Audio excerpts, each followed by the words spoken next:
होकर पहुंच लो उनसे, होकर पहुंच लो ना, मैं तो अपने घर से अच्छा रास्ता बता दो, पुराना निकल गए भाई, आ रहे हैं एक बार बोल देते हैं, यही बोल देते हैं। अभी खोलना मत, अभी खोलना मत, ये कैमरा में अंदर फंसता है तो। अरे नहीं भाई, भैया भैया एक पर जाइए, एक मिनट जाओ, एक पर बोलिए अंदर ही। अभी हम लोग यहीं पर बाइट लेंगे, यहीं पर बाइट लेंगे।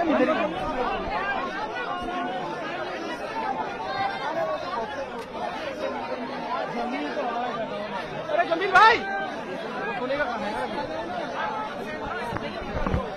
ओएसी साहब,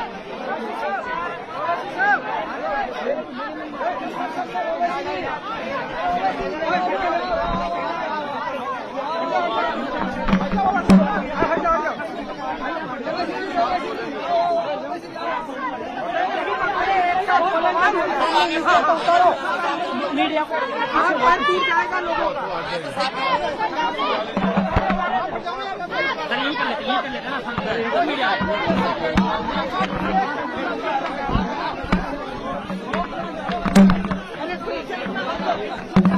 ठीक है, बोले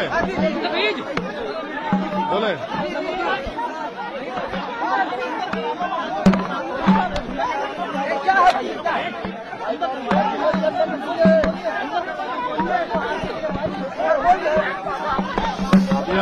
अभी हम जुनैद के घर को आए हैं, उनके परिवार वालों से मुलाकात की है और पूरे देश को ये बात जानने की जरूरत है कि जुनैद के 6 औलाद हैं और जुनैद का एक बड़ा भाई है जो दिमागी तवाज़ुन ठीक नहीं है, उसके 7 बच्चे, उसकी भी जिम्मेदारी जुनैद पर थी। तो एक जुनैद की हत्या से 13 बच्चे यतीम हो चुके हैं, 13 बच्चे यतीम हो चुके हैं। और ये जितना भी आप इसका कंडेम करें वो कम होगा। और अफसोस की बात यह है कि राजस्थान की जो पुलिस है और हरियाणा की पुलिस, वो इन तमाम गुंडों को, क्रिमिनल्स को, टेररिस्ट को खुली छूट दे दी है कि वो आते हैं मेवात में और लोगों को मारते हैं, पीटते हैं, उनको उठाकर लेकर जाते हैं। जुनैद और नसीर को जो किडनैप किया गया था, उसी वक्त गोपालगंज पुलिस स्टेशन में जाकर इत्तला दी गई, कंप्लेन दी गई। अगर वो फौरन हरकत में आते तो शायद आज वो जिंदा रहते। अभी उनके परिवार के लोग हमको बता रहे थे कि फिरोजपुर झिरका का जो सीआई है, वहां की जो पुलिस है, वो तो पूरा इस गैंग के साथ मिली हुई है। और उनके परिवार के लोग ये भी बता रहे हैं कि जिस गैंग ने जो 6 एक्यूज जो है, जिनको एलिज एक्यूज है, एफआईआर में नाम है, वो इतना मारे जुनैद और नसीर को, ले जाकर पुलिस स्टेशन में जब उनको दिए तो पुलिस ने इनकार कर दिया उनको लेने से। तो उसके बाद वहां से 170 किलोमीटर दूर ले जाकर उनकी गाड़ी, जली हुई गाड़ी और जली लाश मिली। आप बताइए कि फिर ये क्या हो रहा है हमारे देश में? आखिर कब तक बीजेपी ऐसे गैंग्स की सरपरस्ती और उनको पॉलिटिकल पैट्रोनेज देगी? कितने लोगों को आप, कितने बच्चों को बेवा करेंगे, कितने बच्चों को यतीम करेंगे? आखिर रूल ऑफ लॉ कहाँ है? अनेक खुले हथियारों के साथ फिरते हैं, यूट्यूब पर गोली चलाते हैं, वीडियो डालते हैं, सिल्वर बटन मिलता है, फेसबुक पर वारिस का जिस्म दिखाया गया, उसके बाद वारिस मर गया तो हरियाणा की पुलिस ने कहा कि एक्सीडेंट से हमारा परिवार कहते हैं कि उसको मारा गया। तो ये तो ओपन एक मर्डर है और इसको अगर आप जेनोसाइड भी कहेंगे तो गलत नहीं होगा। इसको रोकने का एक ही तरीका है कि हरियाणा और राजस्थान की पुलिस और यहाँ की लीडरशिप जो है, यहाँ के चीफ मिनिस्टर, हरियाणा के चीफ मिनिस्टर, इनको रोकें, इस गैंग को पकड़ें, इनको जेल में डालें। भारत में किसी को इख्तियार नहीं है कि कोई हथियार लेकर जिसको चाहे गोली मारे, जिसको चाहे पकड़े।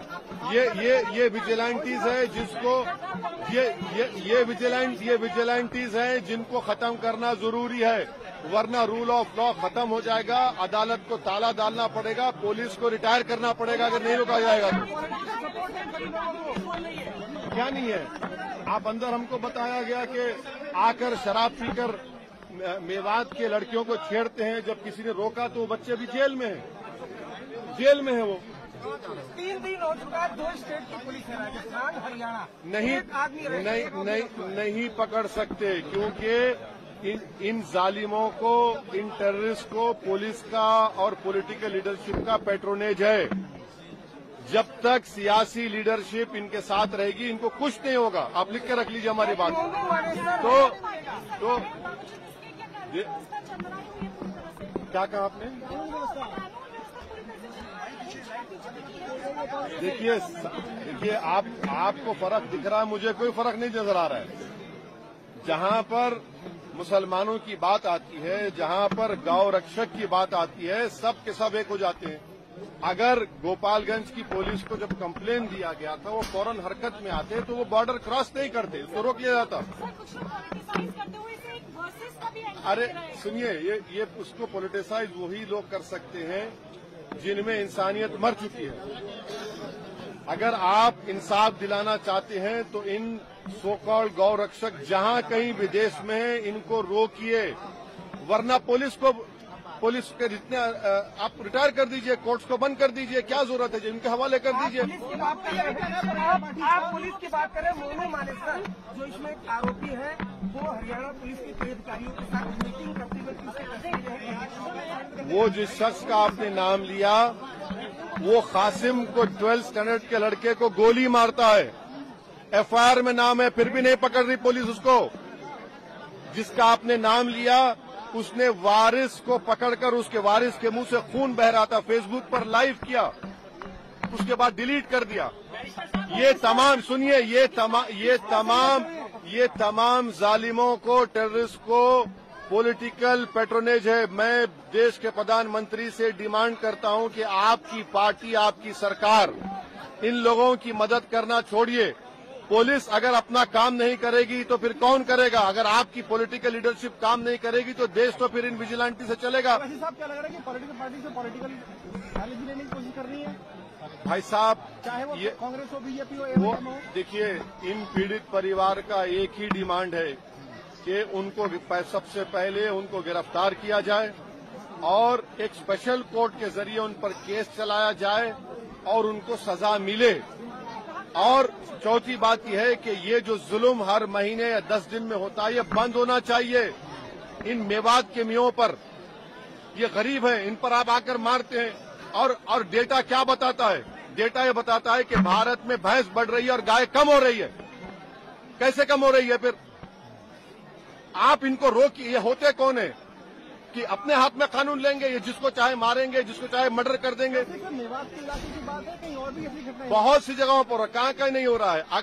देखिए, पिछले चाहे पीलू खान हो, इखलाक हो, ये सब रकबर हो, कितना होगा ये? इसको सरकार को इन मिलिशियाज को रोकना और सख्ती से कुचलने की जरूरत है। वरना आप कह दीजिए, सरकार कह दे कि भाई ये लोग ही पुलिस है, ये लोग ही कोर्ट है।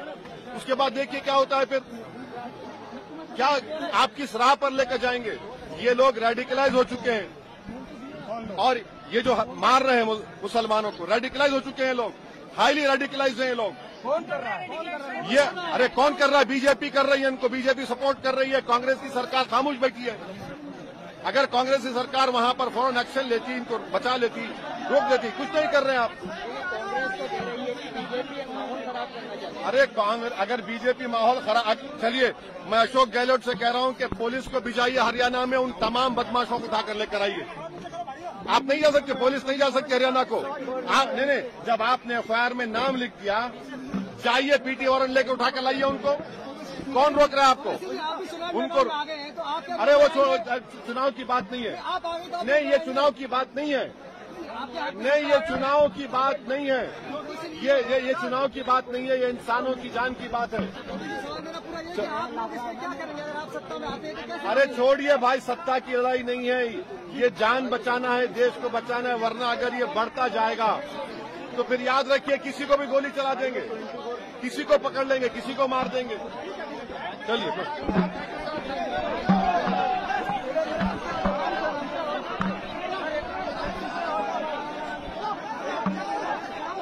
अरे विमल जी, हटो हटो।